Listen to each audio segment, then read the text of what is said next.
one of our, I guess, fourth or fifth in a series that we're holding this winter of educational sessions. I want to first thank Burnham and Flowers Insurance for sponsoring this, and for all the sponsors for continuing their support in these very difficult times. Today is a certification training for our secretary, treasurers, and for all officers participating, and there'll be a continuing education certificate available to you on the website, if not today, by tomorrow, that you'll be able to download. We have very blessed today to have Tiffany Rankin with us. And I first want to tell you that if you don't know, Tiffany's on the Fairboard at Delaware County, where she serves as vice president, so she's one of ours. But she's a CPA and a shareholder in the firm of Maloney Novotny, located in Columbus, where she's worked since 2004. And she spent the majority of her career working in tax-related matters, including research and tax planning, paths through entity taxation, sales and use tax, and tax controversy. That's an interesting title right there. She's serviced clients in real estate, construction, manufacturing, professional services, and entertainment. And she has experience representing clients before the IRS and state taxing authorities. So Tiffany's been briefed in her professional job. She's going to talk to us today about the CARES Act, but also a very timely matter, which is the Consolidated Appropriations Act, the new stimulus act that is just now taking effect. And we're real excited to have you, Tiffany, and thank you for being here today. It's all yours. Oh, well, thanks for having me. And I'm sorry for our phone with COVID now comes through our laptop. So I just put it on Do Not Disturb. So hopefully it won't bug us anymore. So let me go ahead and share my screen here. I have a PowerPoint that we put together. That did not come up. 1 second. Shoot. One sec. I just had it. We can see it. You can see it. You can see the PowerPoint. Yes. Perfect. Okay. I can't. All right. So I don't know what happened here, but I will just give me 1 quick second here to fix this. Oh, stop it. Second share. Shoot. I can't see that on my screen. I just had it. I can't see it on my screen though. But you all can see it. So let me just try real quick if I can move to the, if I move to the next slide, can you see the next slide? Yes, Tiffany. You can see it. Okay, good. All right, then I'll get started. Okay, well, thank you for having me. Again, like Bob said, my name's Tiffany Rankin, and I'm a shareholder here at Maloney Novotny. We have offices throughout Ohio, but I think most importantly, as it relates to this, I serve as the vice president of our Delaware County Ag Society on the Fairboard. I've been on the Fairboard, I think I'm in my second term, so maybe 4 years, but they've been my client for probably 15. And I grew up in a agricultural community, so it's very comforting, and I always am pleased to present at this. So what we're going to talk about today, we're going to talk about the CARES Act, which was in general terms is the 2020 COVID bill, and go over that, what that kind of means, what's still eligible, maybe things that are applicable to you. But in addition, what timely came out between when I was asked to present and through today was the Consolidated Appropriations Act, which for future reference, we're going to refer to as the CAA. So the slide deck that we put together internally, we did a presentation on it last week, so I'm not taking all the credit here. There was a team of 5 of us that did this. So they're not on this call or this Zoom, but I appreciate my coworkers for helping to do the research and put this together so we can give you a meaningful presentation. Overall, here are the topics that we'll be covering. We're going to talk about the Paycheck Protection Program, so PPP, which has been the bane of our existence in my field.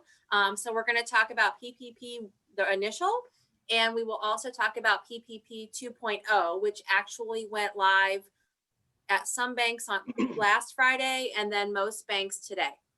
We're going to briefly talk about a new program called the Shuttered Venue Operations. I'm not sure yet if our fairs can qualify for it. We're still waiting for additional guidance. It's possible. So I just want to make you aware of it for the future once we get additional guidance. We're going to talk about benefit plan provisions. So there are some things in there concerning medical or sick leave related to COVID and the Family Medical Leave Act, so the FMLA that will be applicable. And then just some other general tax provisions and extenders in general. I will say that some of the stuff that's being covered in my presentation may not be applicable to our fair boards, but certainly it would be applicable to you in your real life, in your paying jobs. So I hope that you can learn something both as it relates to your fair, as well as things that you can take home and apply in your everyday life. All right, so let's jump right in and get started. So Paycheck Protection Program, the PPP. Just a little background on PPP. Hopefully a lot of you were able to apply for it and receive it. In 2020, it was part of the CARES Act, where pretty much it was a free-for-all. If you had less than 500 employees, you could apply for this money through your bank, which the money came from the SBA. It was a calculated amount based on your average monthly payroll. If you got it, there were certain things that you needed to spend it on, pretty much payroll. As it relates to our fairs, it would be payroll and utilities, largely payroll. And to the extent that you did that, it would be forgiven. It would be forgiven tax-free. Now, in a nonprofit world, which all of us are, the taxability isn't really a big issue. But just in general, the ability to get loan money from somewhere and not have to repay that, and or not have to pay tax on that, is fairly significant. So we'll start with that. And so that's what the CARES Act did. It provided the ability for small business to receive funding to basically keep people employed and keep their operations going through COVID. So that kind of started, in the middle of March, if you will.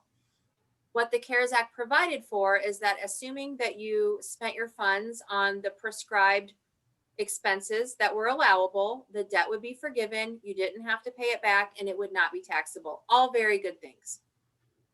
But then very quickly, the IRS came back and said, now hold on a second. If they referred to a specific code section in the Internal Revenue Code and said, well, if your income isn't going to be taxable, then your expenses are not going to be deductible either. And again, that isn't a huge issue in the nonprofit world, but it was posing to be a little problematic.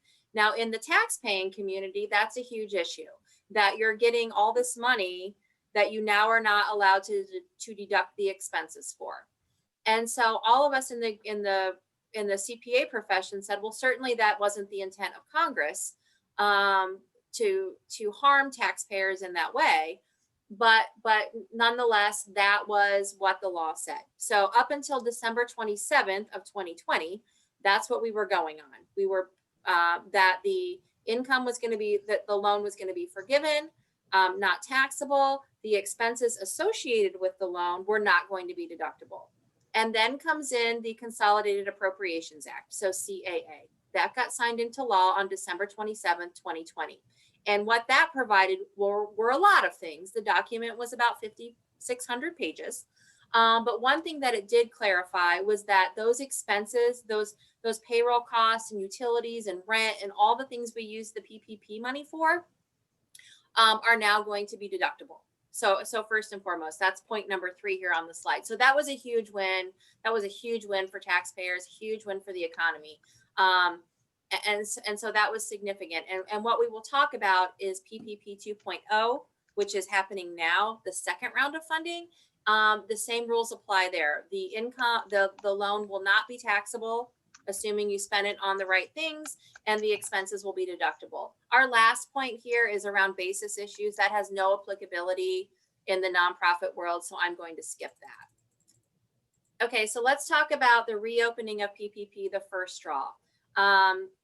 So those windows opened last Friday and then today for the larger banks. If you were an organization or an entity that did not go for the first round of funding for various reasons, A, maybe you weren't allowed to, or B, you chose not to, who knows the reason. But regardless, you are now able to go back and apply had you not have done that before. The same rules apply under CAA as they did under the CARES Act.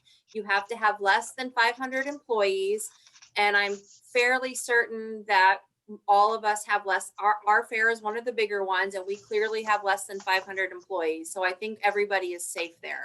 So you have to have less than 500 employees. And then the way that you compute your loan amount is 2.5 times your average monthly payroll. I will say that if some of you are considered to be a seasonal employer, which is possible, there's a different computation for that. I'm not going to cover it, but certainly if you have questions on it, we can address those at a later time. What it did add in the CAA, it now allows 501c6 organizations to be a part of this. 501c6 organizations are trade associations. So a good way to think about those are your local Chamber of Commerce. Chamber of Commerce entities were not allowed to receive PPP funding initially. Now under CAA, they are allowed to. In addition, if you were someone that applied and gave back some of your money, you can reapply and go get more.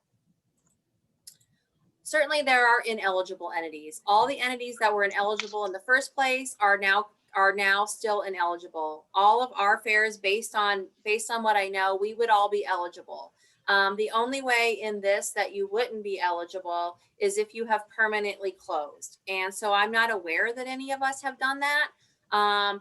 Certainly not being able to conduct your fair this year does not indicate that you were permanently closed. So just if you were a fair that chose not to have one, that does not mean that you permanently closed for this purpose. So let's talk about PPP 2.0, the second draw, kind of what the summary is. The first go around, it was a total free-for-all. And when I say free-for-all, I really mean free-for-all. The second go around with it, they've really tried to hone in and refine what the requirements are for you to be eligible to come back and get your second round of funding. So that's what these bullet points are here. To be eligible for the second round of funding, you have to have less than 300 employees per location, which again, I don't think that that's a problem for any of our organizations. But I think the one that's the key here is you have to demonstrate in any calendar quarter. So I know we all operate on a fiscal year. All of the discussion today is around the calendar year. So January 1 through December 31st. So you have to be able to demonstrate in any calendar quarter in 2020 that your gross receipts, and we will define that later because gross receipts for a nonprofit are defined differently. You have to have a 25% or more reduction in gross receipts in any calendar quarter in 2020 compared to any calendar quarter in 2019. I'm not gonna state this as a fact, but based on how our fair season went, I don't think that's going to be a problem for most of us to demonstrate. The last piece of that is, had you had already gotten your first round of PPP, you have to have used, by this time, you have to have used your first round of PPP money. You should have exhausted that. If you still have PPP money left over and your covered period is done, you are not eligible for the round two. The loan amount for our purpose is exactly the same as what it was before. You would take 2.5 times your average monthly payroll. What is beneficial here is that you do not have to use your 2020 payroll because obviously everybody's 2020 payroll was down compared to 2019. So you can take your 2019 payroll and take 2.5 times the average monthly payroll to calculate your loan. They did make a special exception for the accommodation and food industry. So the restaurants and bars that got the most heavily hit, they can take 3.5 times. And the one change in the CAA is the maximum loan amount is now $2 million. It was $10 million in the first provision. So let's define what gross receipts are. So gross receipts are pretty much everything that you think of. So for you, it's going to be your gate, all of your admissions to the fair. If you have any rentals, interest, dividends, again, purse money, any money that you've gotten from OHHA, anything that drives your overall revenue. And one caveat to this, I will say, as far as your ODA report went, that was due whenever, last week or 2 weeks ago, there was a seminar that was put on that clearly addressed all these various types of grant funding that we received, whether it was PPP dollars, EIDL loans, SBA loans, the grant from the ODA for the PPE, any of those things, they specifically addressed where those needed to be coded, which I thought was extremely helpful. So I hope that you were able to attend that. So here's the listing of things that are included in gross receipts. As it relates to a nonprofit, I will expand on that in a little bit. One thing to note though, what you do not have to include as far as gross receipts would be the proceeds from the loan forgiveness. So when you book your entry to get your liability off of your balance sheet, and as I say that, we're probably the only organization that would do that. You guys probably already put it on your cash and disbursement report. We can talk about that later if there are questions. But if you had recognized your PPP loan on your cash and disbursement report, you can pull that out of your gross revenue. In addition, if you got an EIDL advance, you get to remove that as well. So here, as it relates to the 25% reduction in gross revenue between 2020 and 2019, you can pick any calendar quarter in 2020 and compare it to any calendar quarter in 2019. There are some choices here. If you weren't in business, I will let you look over those. But again, just remember, pick a calendar quarter in 2020, compare it to 2019. If you're 25% or lower in gross revenue, you're good to go. Documentation for your gross receipts. So I'm going to speak in general terms here, just knowing what our Ag Society did based on our payroll. And I'm going to make a generalization here just for time's sake. If your loan is going to be under $150,000, which ours was, so if yours is going to be under $150,000, you do not have to provide any documentation with the loan application to demonstrate reduction in revenue. You will have to do it at the time of forgiveness. You do not have to do it now. And that's kind of what this slide shows. So basically what that could mean, if you apply for it now and you're asking for under $150,000, at the time of forgiveness, you can give them your $990 and that will suffice. Again, when we talk about what payroll period to use, you can choose. You can use your 2019 calendar year payroll, or you can use your 2020 calendar year payroll. My advice would be to use the one that is higher so that you can get more money.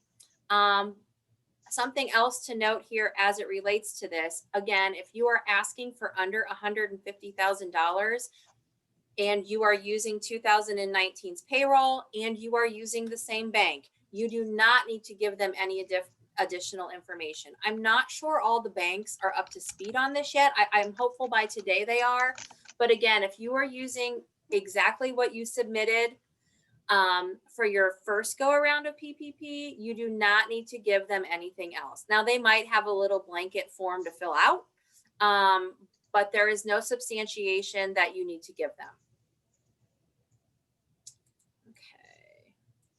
The timing of this, as I mentioned before, the first window for the smaller community banks opened these slides are a little outdated, but in reality, for the smaller banks, the window for application opened last Friday, January 15th. For the larger banks, and the definition of a larger bank are those that have more than $1 billion in assets, that opened today. So, so it's going to be a busy day in our world. Here are some changes that that may or may not be important to you. Originally, when the PPP came out, when you got the money, you had 8 weeks to spend it and substantiate that you spent it, so you didn't have to pay it back. Then reality set in, and it was determined that people weren't able to, hold their fare or go back to work or whatever, and so Congress extended that to an optional 24-week period. So from the date of the loan origination. So that meant you as the entity got to choose if your covered period was going to be an 8-week period or a 24-week period, nothing in between. And so you're probably saying, well, that's no big deal. Well, it is a big deal potentially, because if you chose the 24-week period, let's say you chose the 24-week, you spent all your money in week 12. The ability to know if your full loan amount is going to be forgiven is based on what your full-time equivalent employees were at the end of your 24-week period and what the wage reduction is. So it's very possible that you used all your funds by the end of August, and then weren't able to have your fair, like all of us, a lot of us were not able to have our full functioning fair. And so we had to make adjustments after that. So if we had to look at our 24-week period, it's possible that we wouldn't have the same equivalent as what we did when we got the loan. So that's potential. That was potentially problematic. So what happened then under the CAA is that they came in and said, you can pick any covered period between 8 weeks and 24 weeks. So if you spent your money on week 12 and you were done, then you can be done on week 12 and compute your forgiveness in week 12. If it took you to week 16, that's fine. So that's very beneficial as it relates to computing who you were still paying at the time that you used all your funds. In addition, PPP forgiveness, there were some changes as what you or clarifications on what you could use your money on. So payroll costs got further defined to say that you could include group term life, disability, vision, and dental insurance in your computation of payroll expenses. Moving forward in PPP 2.0, you will be able to use, if you had to buy any type of software to facilitate bookkeeping or any type of operations right now, around COVID, that applies. If you had any expenses related to looting or vandalism or public disturbance because of rioting because of COVID, those apply. And I think most importantly, what we can apply here is the money that we spent for PPE. To the extent your grant money, I believe it was $50,000, to the extent your grant money did not cover all of your PPE cost or will not cover your PPE cost, you can use the PPP dollars, the new round, to cover that. What did not change was that it still says, in order to be forgiven, you have to have spent at least 60% of your loan dollars on payroll and payroll associated things, 40% on the other stuff. That has not changed. What did change is that if you guys got an EIDL grant, which was the emergency disaster loan, like the advancement of the money, previously under the CARES Act, you had to reduce your loan forgiveness by the amount you got for EIDL. And EIDL was going to be taxable. Again, not a thing in the nonprofit world. But the significance here is that your original PPP forgiveness was going to be reduced by your EIDL. That is no longer. If you got an EIDL loan, let's say you got a $10,000 EIDL advance grant, you do not have to reduce your loan forgiveness by that amount. So that's very favorable to entities as well. Something that also is very beneficial, and if I would have put the slides together, I probably would have put this ahead. But if you're an organization, which probably most of us are, that received less than $150,000 in PPP funds, the provision for loan forgiveness is very simplified. You really don't have to provide much data. The SBA is working on putting out a one-page application where all you have to provide are your number of employees, the estimated amount you spent on payroll, and how much the value of your loan was. You have to sign it. Probably your treasurer or your board president would sign it. You have to attest that you complied with the PPP requirements, and pretty much that's it. The same holds true for PPP 2.0. The only addition is if you have to show that you had a reduction in revenue of 25% or more. That does not need to be done on loan application. It needs to be done on loan forgiveness.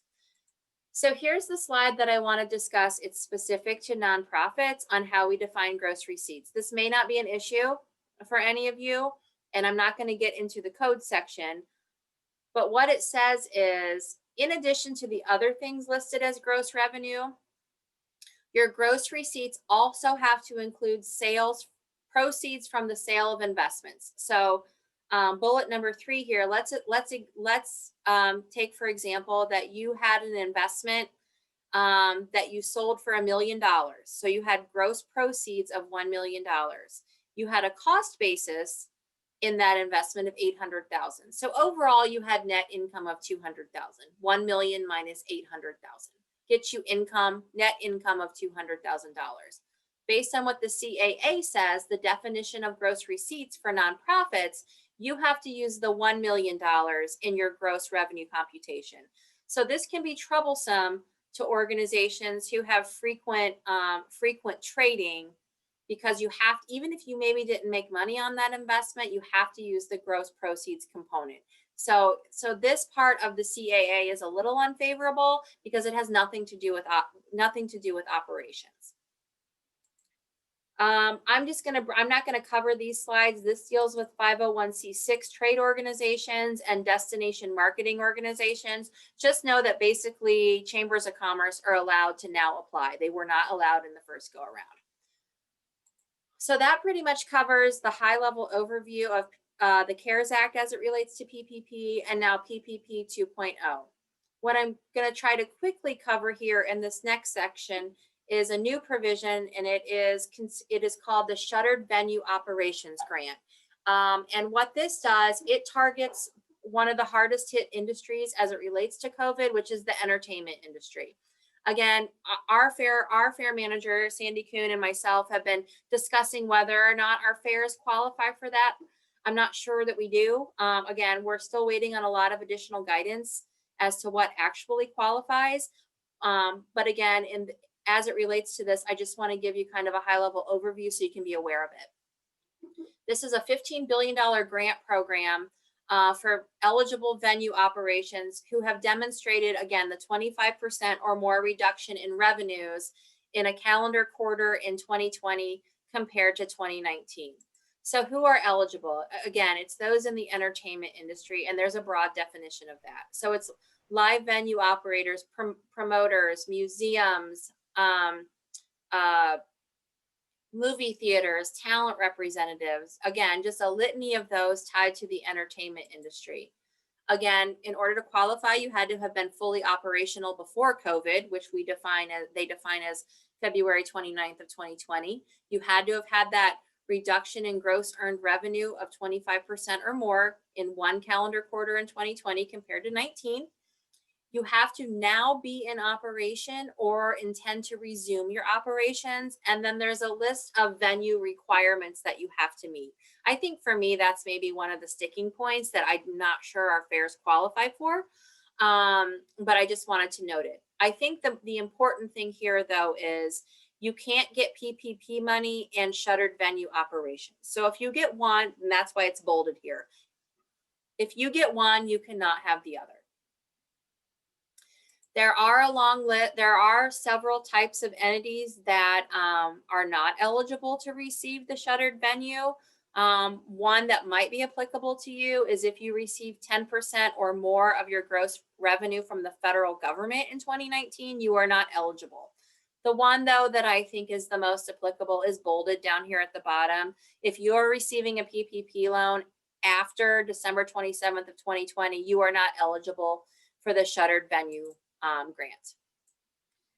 The size of the grant is substantial. It can be up to $10 million.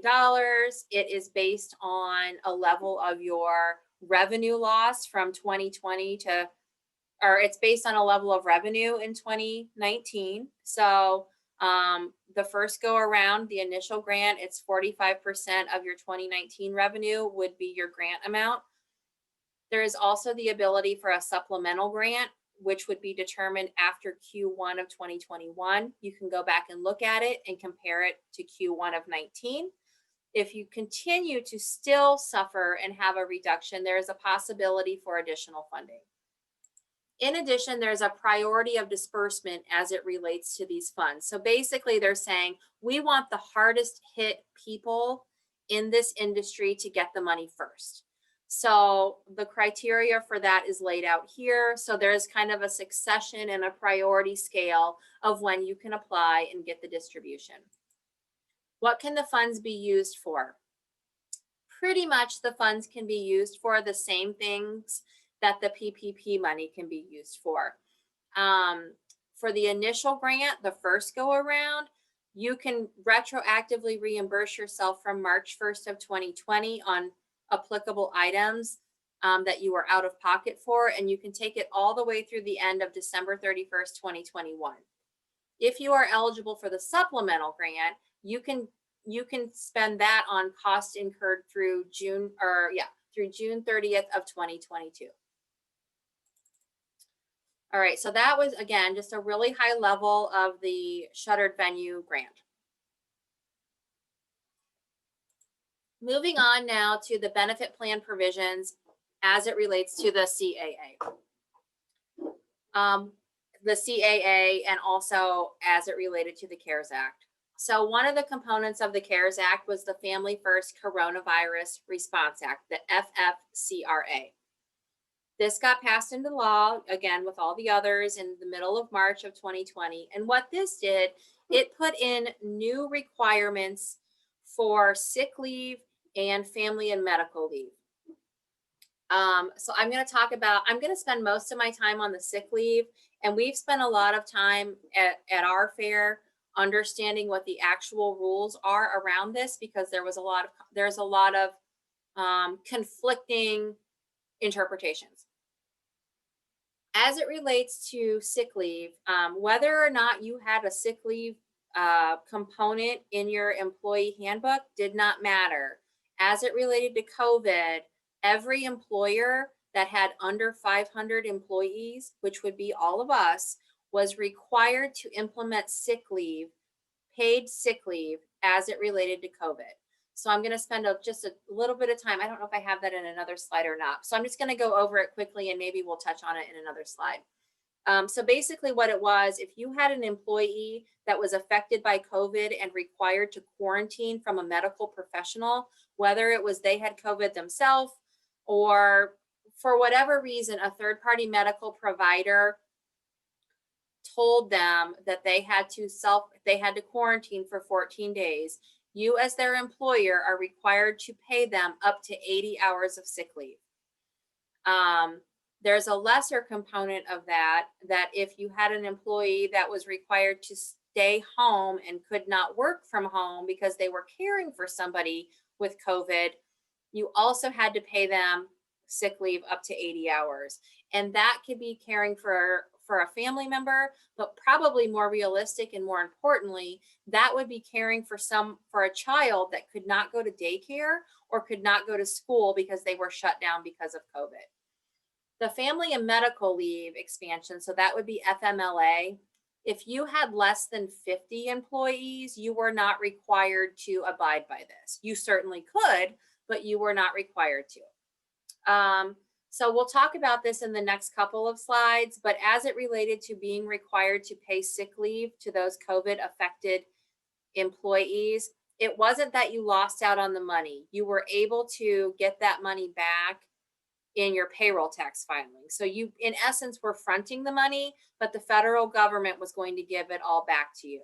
Now that provision was temporary and it ended on December 31st of 2020.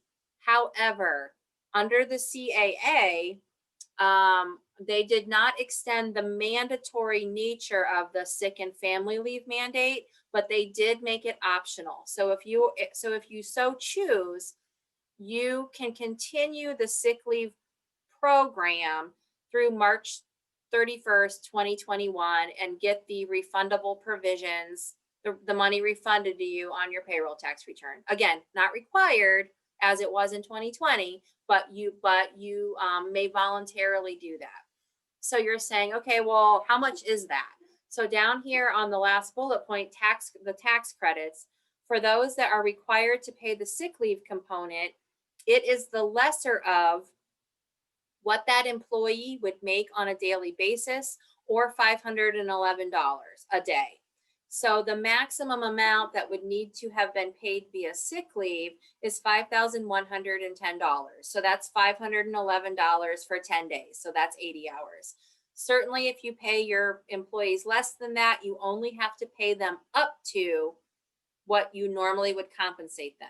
So you pay them that. There are certain lines on your Form 941 that you would file and get that refunded back to you.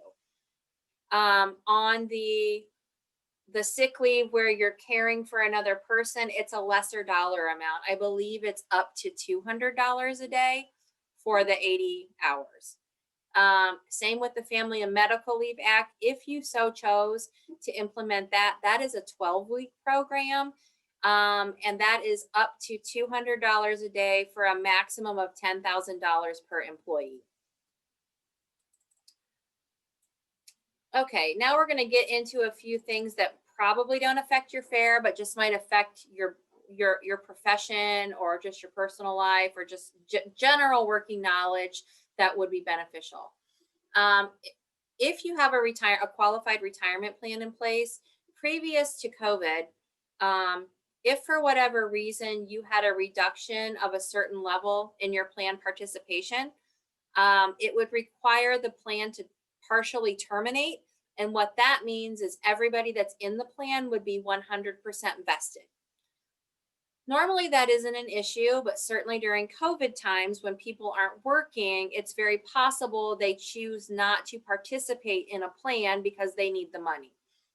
So what the CAA did, it granted a reprieve that said there's a certain look back, there's a certain window of time to look that if you can get your people, if you had a reduction in plan participation throughout 2020, as long as you get it back to 80% participation by March 31st of 2021, there is no partial termination and there is no requirement for 100% vesting. The next thing, mainly just as a reminder, I mean, we're over and done with for 2020, but just as a reminder, the CARES Act did suspend the requirement to take the required minimum distribution in 2020, so your RMD. Please note that the RMD, it used to be if you were 70 and a half, you had to take the RMD. As part of tax reform starting in 2020, it pushed that number to 72. So starting in 2020, if you were if you were 72 or older, you were going to be required to take an RMD. Then COVID hit. The CARES Act suspended the requirement to take the RMD for 2020. However, the CAA did not suspend it for 2021. So where we sit today, if you are 72 or older, you are going to be required to take your RMD for 2021. You do not have to increase it for not taking it in 2020. The qualified disaster distribution. So the next two slides relate to taking money out of your qualified retirement plan. So for all intents and purposes here, we're going to say your 401k. Under the CAA, they allow provisions for qualified disaster distributions as well as qualified loan distributions. And what that's going to say, assuming that you are a qualified individual and impacted by a qualified disaster, which for today's discussion, it means all Americans, because the President of the United States determined that COVID was a qualified disaster in the United States, and pretty much everybody's affected by it. So if that is the case and you want to take a premature distribution out of your retirement plan so you aren't old enough to do it, you can take up to $100,000 out. There will be no 10% penalty on that on your tax return and no requirement to withhold tax. In addition, prior to COVID, you would have to include that whole thing on your tax return in the year that you took it out. Under the CAA, it says, for example, let's say I'm using easy math here. Let's say you took $90,000 out under a qualified disaster distribution. You can make the choice to put $30,000 of that on your tax return over the next 3 years. So 30 grand in 2020 or 2021, 2022, and 2023. That way it softens the blow a little bit about paying the income tax on it. Or you can choose to put that back into the retirement plan over the 3 years to avoid the taxation. So it just gives a little bit of flexibility there for people that maybe are hard hit and need to rely on their retirement funds to get by. And again, I already discussed this. Pretty much everybody in the United States is deemed a qualified disaster zone because of COVID, and pretty much if you're a citizen, you qualify. This became effective on January 1 of 2020. I should have mentioned that before. So I guess it's ratably over 3 years starting in 2020. But what is important here, if you're an employer that wants to offer this provision, you need to make an amendment to your plan to allow for it. Okay, the next one is related to qualified disaster loans. So this kind of goes part and parcel with the distributions. All along, you've been able to take a loan out against your qualified retirement plan. There were limits on the amount that you could take out. Under the CAA, it just expanded the amount that you could take out. It also, I guess not under CAA, that was under the CARES Act. So that would be a 2020 provision, which carries into 2021. It allows for you to take out more of a loan against your qualified retirement plan. And if you previously had a loan out against your retirement plan, it allowed you to suspend the repayment of that for a year. Okay, this next slide I'm going to talk about a little bit. Nobody in our world liked this one. We talked about it in great detail at our Ag Society and at my firm in general, and just decided that this was just a total cluster, and we were not going to offer this to our employees. So this was not mandated. This was an option for employers. What the option was, starting in August of 2020, for the period beginning September 1st of 2020, through December 31st of 2020. What this said was you could not withhold the 6.2 Social Security tax on your employee's pay. So if somebody made $1,000 in the week, what's that math? 62 bucks you would withhold for Social Security. That's the employee's share. Under this presidential memorandum, you could forego withholding that in your employee's pay to basically give them a boost in their paycheck. But they were going to be required to pay that back in the first quarter of 2021. Then what the CARES Act came in and said was, we're going to extend the repayment of it through the end of 2021. Now, I think the thing that a lot of employers discussed was how to communicate with the employees that, sure, you're going to get a boost. You're going to get a boost in your pay in 2020, but you're going to get a pay cut in 2021 because you're going to have to pay it back. And oh, by the way, what a tracking nightmare. And also, by the way, what if your employee quits? How are you going to get the money back? Like all the administrative hassle that went along with that. I am not aware of anybody other than the governments, whether it's federal or state or local, that actually offered this to their employees. I'd be interested to know if any of you did. I know on our end, we opted not to do that.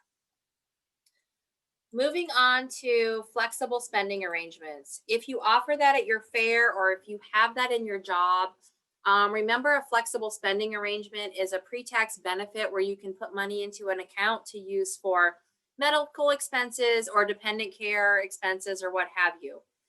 It used to be the use it or lose it.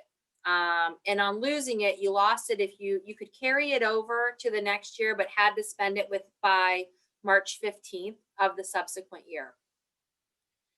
Through 2021, it's not a use it or lose it anymore. You can take your money that's in it and carry it over and use it throughout you can carry it over and in 2020 and 21 and use it in the subsequent tax year. So I guess for 2020 under the CAA, if you had leftover FSA money, that can carry into 2021, use it when you want. You continue to put into that. You have leftover money in 2021. You can carry that into 2022 and use it in 2022. The other thing with this is that previously, Once you made the election to do it or not do it, you were stuck with it until the opening of your next plan year. Now you can make changes within your plan year.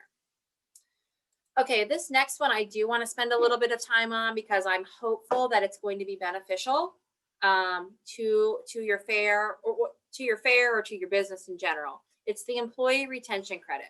I'm going to do a little talking here, so let me take a drink of water. Okay, the employee retention credit was part of the CARES Act, and what that allowed for were eligible employers to take a tax credit equal to 50% of qualified wages on your payroll tax return, up to compensation of $10,000. So let's say in 2020 you had an employee that you paid $10,000 and you were considered an eligible employer. You could get a refundable credit on your 941s of up to $5,000 per employee. And that was for wages paid between March 31st of 2020 through the end of 2020. Now, in order to be an eligible employer, you had to meet one of two things. And based on my interpretation of the governor's orders concerning our fair, I believe that we should all qualify. So an eligible employer is defined as during any calendar quarter in 2020, your operations were fully or partially suspended due to a government order for COVID-19. Or there was a decline in gross receipts of more than 50% compared to the same quarter of the prior year. Again, I'm making a generalization here, but I think we would all qualify for this. And you have to have less than 100 employees. One caveat I will say to this is if you were an organization that took PPP money initially, you were not eligible to also receive the employee retention credit. But along comes the CAA at the end of 2020, and this is potentially very beneficial to not only us but lots of entities. Number one, the CAA extends the credit through June 30th of 2021, and it says if you did receive PPP money or you will be receiving PPP money, you are now eligible to also receive the employee retention tax credit. And not only that, but the last bullet point at the bottom, you can go back retroactively and apply for that. So that would mean you would amend your Form 941s and get your money back. So I want to be careful when we talk about that though. So let's just do a high level example. If you're an organization that got PPP money, let's say it was $50,000 and you spent that on payroll. Of the PPP money that you spent on payroll that got forgiven, you cannot apply those same wages to the employee retention credit. So in essence, you can't double dip. So we use our PPP money first, and let's say that takes us through August. So then we have September through December where we still have people on payroll, but we're out of PPP money. Those would be eligible wages that you can retroactively go back and get your money. In addition, now this is subject to interpretation, so I'm going to give you my interpretation of this. I'm not 100% sure if I'm right. Certainly clarification will be coming out with it. But under the CAA, the changes that were made were that not only you used to be able to get a 50% credit on wages up to $10,000. Now you can receive a 70% credit. So that's great. The wage cap is now increased from $10,000 annually to $10,000 a quarter. So this has been extended through June 30th of 2021. So mathematically speaking, you could get a 70% credit on $10,000 of wages per employee in the first quarter and $10,000 of wages for that same employee in the second quarter. Here is where my interpretation comes in. What is the definition of an eligible employer? It used to be that you had to show a 50% reduction in revenue from 2020 to 2019. My interpretation is that the requirement now is to look at your 2021 revenue compared to your 2020 20 revenue and you just have to show a 20% decrease. Again, that is my interpretation. I don't read it that it has anything to do with government shutdown, because we really don't have much of a government shutdown at the moment. But again, that's just my interpretation, certainly subject to change. I do think it's something that should be discussed within your organization to see if you can go back and get some money, because that's real dollars. And I know from our standpoint at our fair, we're doing all right, but I mean, certainly anything that's out there, we are trying to take advantage of. So that wraps up the portion of the CAA related to benefits. The last part that I'm going to talk about are the other provisions and extenders that are in the bill. This really will have nothing to do with your fair, but it actually will have very relevant information in your real life. So at a high level in the CAA, there were 72 separate tax-related provisions. Most of them were your normal extensions and or clarifications. So the big one that's getting the buzz right now that everybody is talking about is the second round of stimulus money. So if you made below if your adjusted gross income, your AGI was below the levels listed here in bullet point number 2, you will get a $600 stimulus rebate. Your spouse will get one, and you will get $600 for all of your dependents. If you are over that limit, then it gets ratably reduced based on a math equation of what you're over the listed limit here. I think a fun fact to note is that, well, I don't know if it's fun, I guess more interesting. 84% of US households estimated are expected to receive the full rebate. 5% of US households should receive the reduced rebate. So in essence, 89% of Americans are should have or will be receiving money, which I think is wonderful. The other thing to note, I think somebody asked this before we got started. It's based off of your 2019 income tax filings. If you got more than the money is not taxable. Neither is the money that you got in 2020. So 2020 and 2021, none of the stimulus money is taxable. And if it turns out that you got too much, you don't have to pay it back. If it turns out that you got too little, you will get more. So those are favorable. Another area, this is directly related to trying to boost the restaurant industry. Previously, business meals, whether it was at a restaurant location, whether you ordered it in, however you conducted business and there was food involved. Again, this is not a thing for nonprofits, but in the tax-paying community, business meals were limited to 50%. Now in 2021 and 2022, those business meals are now going to be 100% deductible or allowable, assuming there's a business purpose to them. And again, this is meant to stimulate the restaurant industry.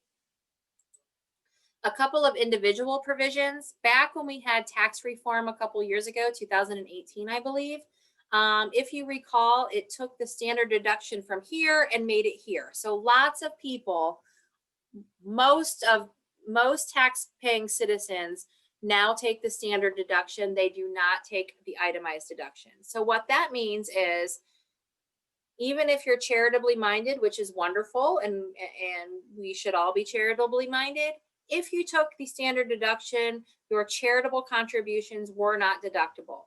So under the CARES Act and extended through the CAA, those taxpayers who are taking the standard deduction, which is here, can now take an above the line deduction, which means it's deductible for federal and Ohio. They can take a $300 charitable contribution deduction individually or $600 married filing jointly above the line. So in essence, that's in addition to the standard deduction. Also, it was in 2020 and is allowing for in 2021. Previously, your ability to deduct your charitable contributions was based on a percentage of your adjusted gross income. So in 2020 and 2021, whatever your adjusted gross income is, let's say it's $30,000 and you had made a $30,000 contribution to your fair. you would be allowed to deduct the full amount of your contribution to your fare. Previously, it was based on 60%. So that's a nice provision.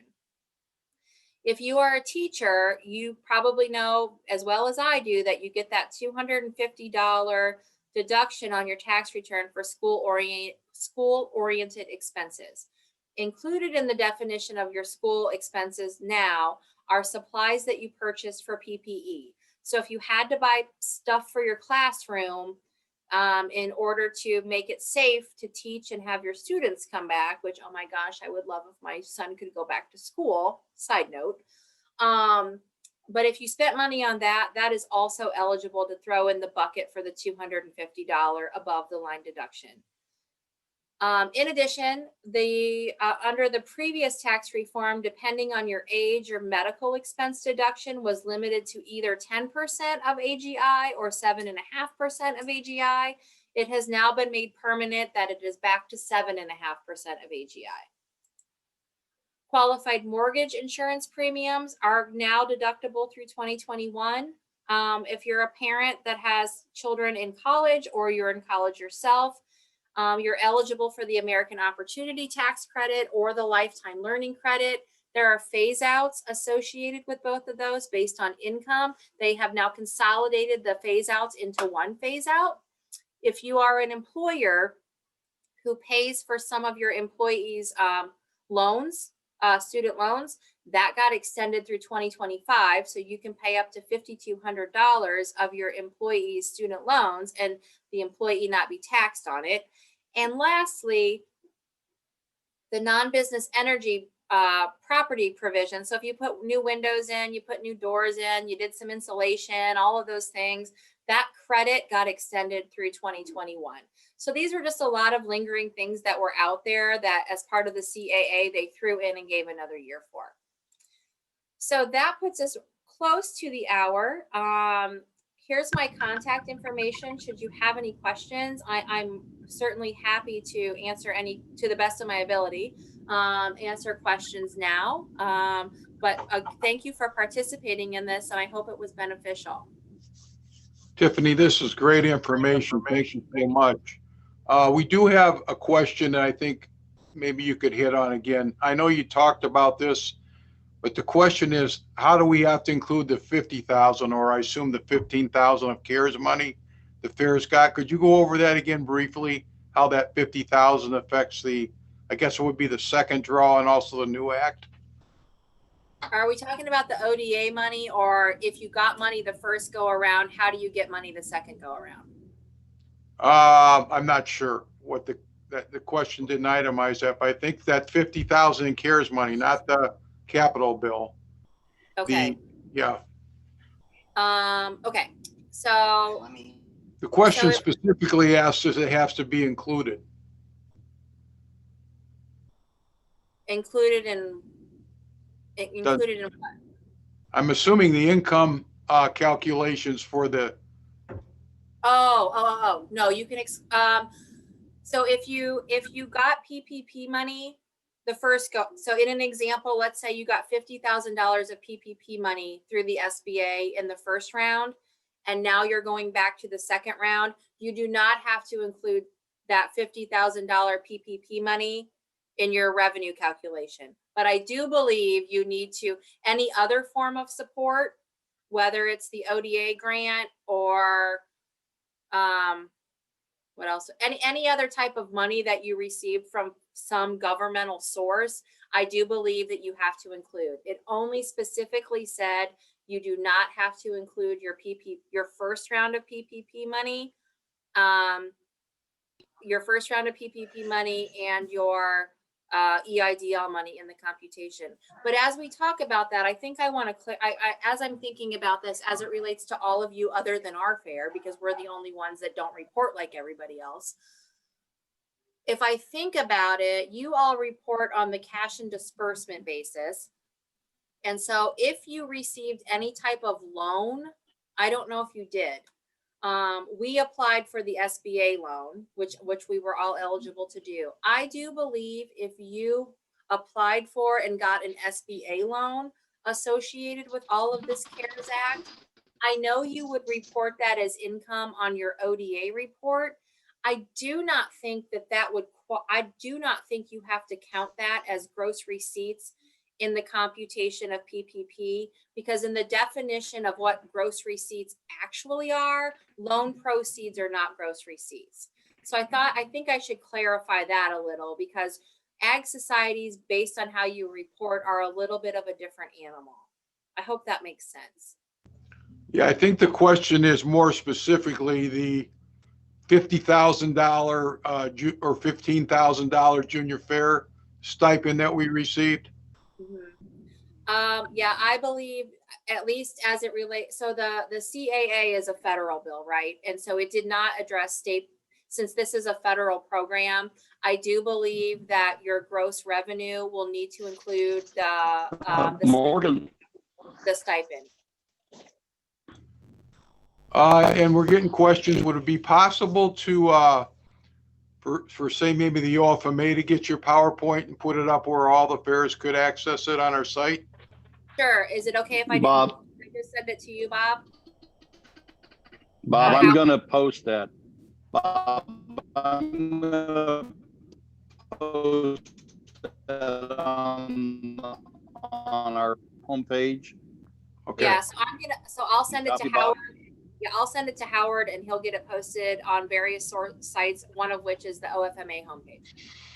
Bob, keep in mind that this entire presentation will be recorded and posted to the OFMA homepage and be able to be viewed via YouTube. So keep in mind, this whole thing will be up on there and on YouTube. Okay, yeah, that's fine. We have it on our website also. So we're okay. Thank you though. Oh, I probably should have put the little note on. Maybe I'll add that before I send it out about don't rely on my guidance. Morgan Lyles is on. Great information and extremely timing. Morgan.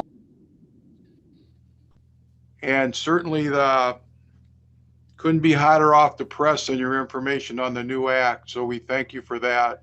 You're welcome. And it's just really good stuff. And we once again want to remind you that later today or tomorrow that the continuing ed certificates will be on the website. And we want to thank Burnham and Flowers for sponsoring this. So thank you very much. And yeah, thanks for having me. And here's to hopefully we have all amazing fairs in 2021. Yeah. Okay. Thank you everyone for being on. We had 63 participants today. Thank you very much. Great. Have a good day. Yep. Just in time. You want to go to the one stop for a quick picture for